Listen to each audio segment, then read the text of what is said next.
英語聞き流しリスニング、英語テキストと MP3 音声ダウンロードはホームページからご利用いただけます。88thpp.com 88thpp.com The Three Little Pigs. Once upon a time there was an old sow who had 3 little pigs, and as she had not enough for them to eat, she said they had better go out into the world and seek their fortunes. Now the eldest pig went first, and as he trotted along the road he met a man carrying a bundle of straw. So he said very politely, "If you please, sir, could you give me that straw to build me a house?" And the man, seeing what good manners the little pig had, gave him the straw, and the little pig set to work and built a beautiful house with it. Now, when it was finished, a wolf happened to pass that way, and he saw the house, and he smelt the pig inside. So he knocked at the door and said, little pig, let me in, let me in." But the little pig saw the wolf's big paws through the keyhole, so he answered back, "No, no, no, by the hair of my chinny chin chin." Then the wolf showed his teeth and said, "Then I'll huff and I'll puff and I'll blow your house in." So he huffed and he puffed and he blew the house in. Then he ate up little piggy and went on his way. Now, the next piggy, when he started, met a man carrying a bundle of furs, and, being very polite, he said to him, "If you please, sir, could you give me that furs to build me a house?"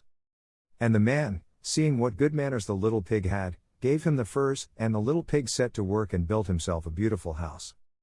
Now it so happened that when the house was finished the wolf passed that way, and he saw the house, and he smelt the pig inside. So he knocked at the door and said, little pig, let me in, let me in." But the little pig peeped through the keyhole and saw the wolf's great ears, so he answered back, "No, no, no, by the hair of my chinny chin chin." Then the wolf showed his teeth and said, "Then I'll huff and I'll puff and I'll blow your house in." So he huffed and he puffed and he blew the house in. Then he ate up little piggy and went on his way. Now the third little piggy, when he started, met a man carrying a load of bricks, and, being very polite, he said, "If you please, sir, could you give me those bricks to build me a house?" And the man, seeing that he had been well brought up, gave him the bricks, and the little pig set to work and built himself a beautiful house. And once again it happened that when it was finished the wolf chanced to come that way, and he saw the house, and he smelt the pig inside. So he knocked at the door and said, little pig, let me in, let me in." But the little pig peeped through the keyhole and saw the wolf's great eyes, so he answered, "No, no, no, by the hair of my chinny chin chin." "Then I'll huff and I'll puff and I'll blow your house in," says the wolf, showing his teeth. Well, he huffed and he puffed. He puffed and he huffed. And he huffed, and he puffed, but he could not blow the house down. At last he was so out of breath that he couldn't huff and he couldn't puff any more. So he thought a bit. Then he said, "Little pig, I know where there is ever such a nice field of turnips." "Do you?" says little piggy, "and where may that be?" "I'll show you," says the wolf. "If you will be ready at 6 o'clock tomorrow morning, I will call round for you, and we can go together to Farmer Smith's field and get turnips for dinner." "Thank you kindly," says the little piggy. "I will be ready at 6 o'clock sharp."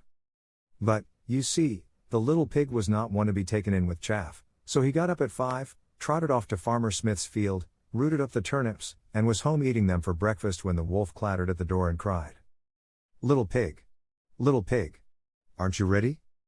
"Ready?" says the little piggy. "Why? What a sluggard you are.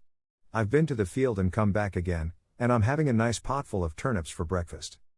Then the wolf grew red with rage, but he was determined to eat little piggy, so he said, as if he didn't care, "I'm glad you like them, but I know of something better than turnips." "Indeed," says little piggy, "and what may that be?" "A nice apple tree down in Mary Gardens with the juiciest, sweetest apples on it. So if you will be ready at 5 o'clock tomorrow morning I will come round for you and we can get the apples together." "Thank you kindly," says little piggy. "I will sure and be ready at 5 o'clock sharp."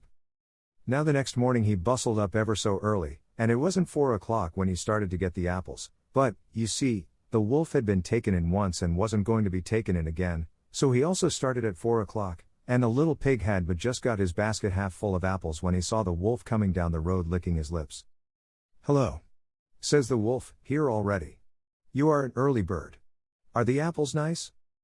Very nice, says little piggy, I'll throw you down one to try. And he threw it so far away, that when the wolf had gone to pick it up, the little pig was able to jump down with his basket and run home.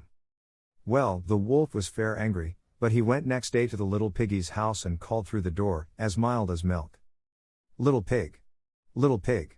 You are so clever, I should like to give you a fairing, so if you will come with me to the fair this afternoon you shall have one. Thank you kindly, says little piggy. What time shall we start? At 3 o'clock sharp, says the wolf, so be sure to be ready. I'll be ready before 3, sniggered the little piggy. And he was. He started early in the morning and went to the fair, and rode in a swing, and enjoyed himself ever so much, and bought himself a butter churn as a fairing, and trotted away towards home long before 3 o'clock. But just as he got to the top of the hill, what should he see but the wolf coming up it, all panting and red with rage.